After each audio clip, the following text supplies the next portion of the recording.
Lo pernah mikir nggak kenapa orang-orang yang jualan di marketplace itu rebutan posisi sehingga mereka gede-gedean bid untuk dapat posisi paling atas?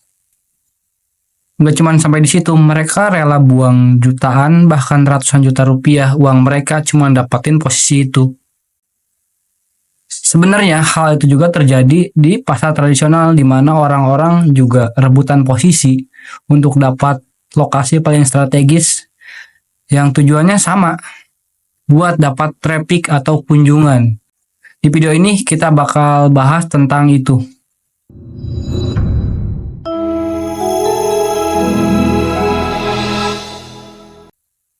Di toko tradisional atau offline store, biasanya toko-toko yang ramai pengunjung atau punya lokasi strategis, biaya sewanya itu lebih mahal. Begitu juga di marketplace, di mana produk-produk yang paling atas bidnya lebih tinggi. Kenapa mereka lakukan itu? Untuk dapat posisi paling atas, karena secara teori traffic akan berbanding lurus dengan pesanan, sehingga apabila lu punya traffic yang besar, potensi lu dapat pesanan itu lebih besar. Oke, sebelum lanjut ke situ gua mau bahas cuman ada dua penyebab kenapa suatu produk itu tidak laku. Yang pertama, produk itu nggak ada yang ngunjungin sama sekali. Yang kedua, produk itu ada yang ngunjungin tapi nggak ada yang beli. Selama ini yang gua tahu cuman itu alasannya. Lu punya alasan lain nggak?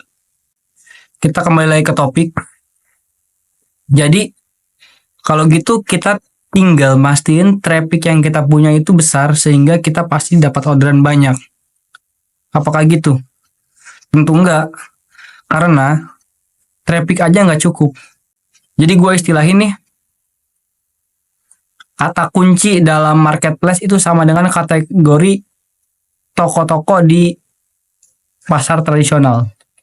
Dimana ketika lu pengen beli baju, lu bakal ngetik kata kunci baju. Begitupun lu ketika datang ke pasar tradisional, ketika lu di rumah punya tujuan buat beli baju, gak mungkin lu datang ke tempat pasar sayur. Jadi, kalau kita lihat dua hal tadi, kita bisa simpulin pentingnya menempatkan kategori kita. Jadi kalau kita jualan baju, kita harus punya posisi terbaik di kategori penjual baju. Nah, begitupun di online. Kalau kita mau jualan baju, berarti kata kunci kita harus yang kira-kira orang cari untuk tahu produk baju.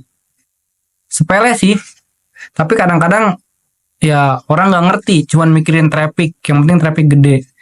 Kayak misalkan lu milih jualan baju pria. Nah, itu kata-kata yang general, traffic bakal besar. Tapi asal lu tahu, potensi lu dapat orderan itu kecil karena kompetisi banyak. Segmentasi market masih belum jelas. Jadi saran gua, lu harus tahu dulu produk lu tuh buat siapa, sehingga lu bisa ngarahin ke market yang tepat. Sehingga peluang produk lu terjadi orderan itu lebih gede. Gimana? Lu setuju nggak? Sebenarnya cukup singkat aja dari gua, kita simpulin. Pertama, traffic itu penting, di mana traffic itu berbanding lurus dengan penjualan.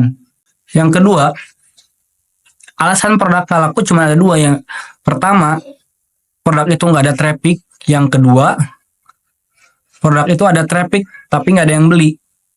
Nah, itu lu harus tahu seperti apa. Tapi kita nggak akan bahas itu, mungkin kita bahas di video selanjutnya kalau banyak yang pengen bahas.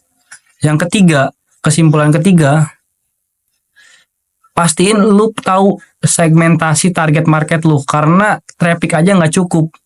Ketika traffic lu nggak sesuai segmentasi, bouncingnya bakal besar. Segitu aja dari gua. Terima kasih lu udah nonton sampai sini. Sampai jumpa.